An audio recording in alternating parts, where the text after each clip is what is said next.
Square roots and cube roots, lesson 3 notes. Example number 1. Find the solutions to each. Remember, the opposite of squaring a number is the square root, or the inverse operation of squaring a number is the square root. So I'm going to solve each of these equations because each one of these variables is squared. So I'm going to solve each equation by using the square root.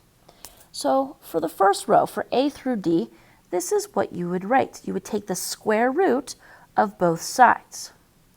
Notice how in the darker blue, I wrote the original equation. And then I used the lighter blue to show that I took the square root of both sides. Because remember, an equation is a balancing act.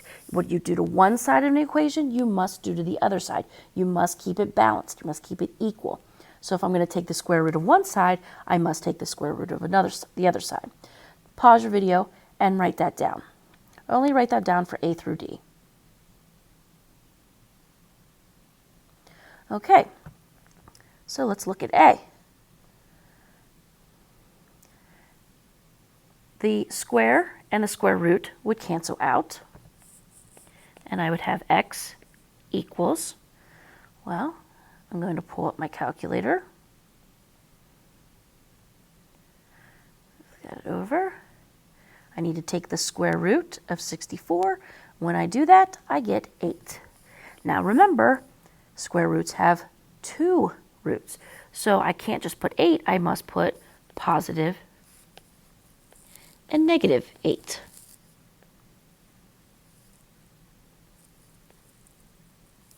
So the square root of 64 is positive and negative 8. For B, I took the square root of both sides, so that would allow me to cancel the square on the y. Over here, I'm going to take the square root of 121, and I get 11. So again, remember, the calculator only gives you the principal square root. So not only is it positive 11, but it is also negative 11. So positive and negative 11 equal y.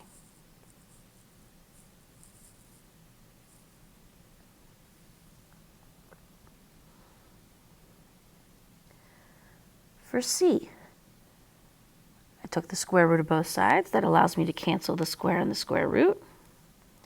In my calculator, I would put the square root of 20.25. That gives me the principal square root of 4.5. So my final answer will be z. Please put a line through your z. It's going to be really confusing on some of these problems if you don't. So again, it's going to be z equals positive and negative 4.5.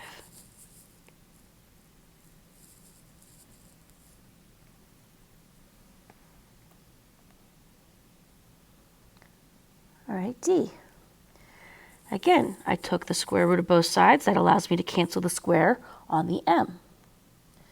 Square root of 484 is 22. So again, the principal square root is 22. So my final answer would be m equals positive and negative 22.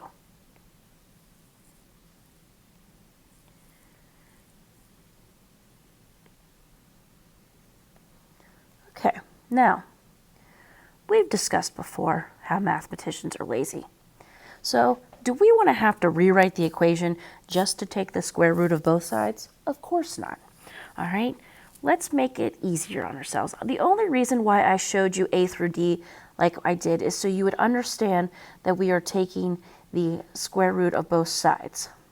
Okay, so what I'm going to show you now is what we'll do. From this point forward, instead of rewriting the equation and taking the square root, we will just take the square root of each side like this. Okay, so take a moment, show that you're taking the square root of both sides on each one of these equations. Pause your video and do so.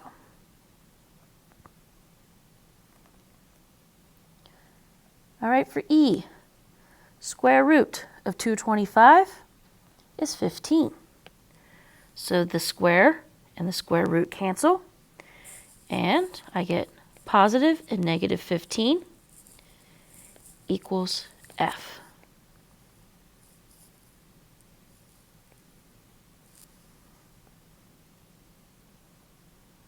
For problem F, the square and the square root cancel out. I take the square root of 4.84, and I get the principal square root of 2.2.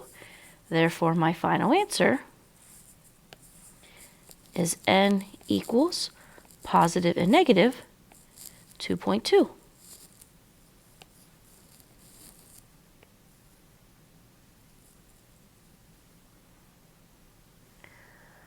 Okay, pause your video and do G and H on your own. Pause your video and do G and H on your own.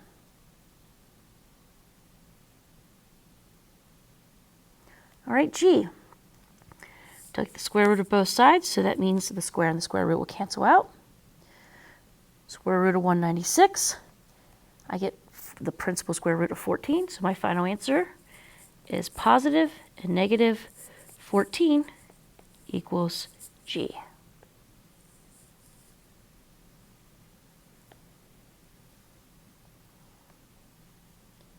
And last but not least, for H, again, my square and my square root cancel out. I take the square root of 900 and I get the principal square root of 30. Therefore, my final answer is P equals positive and negative 30.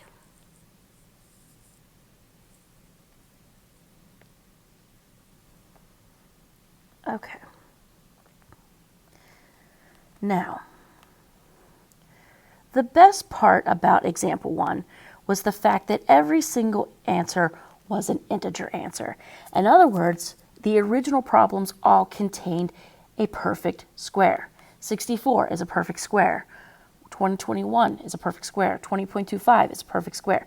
So we were able to get rational answers for each one of these problems and made these problems quite easy. Please make sure that you have a positive and negative in front of each of your answers. Okay? Please make sure that if the variable starts on the left, you keep it on the left. And if the variable starts on the right, you keep it on the right. For example, for A, it started on the left, it stayed on the left. For B, it started on the right, it stays on the right. Okay? If you have any questions about example number 1, please let me know.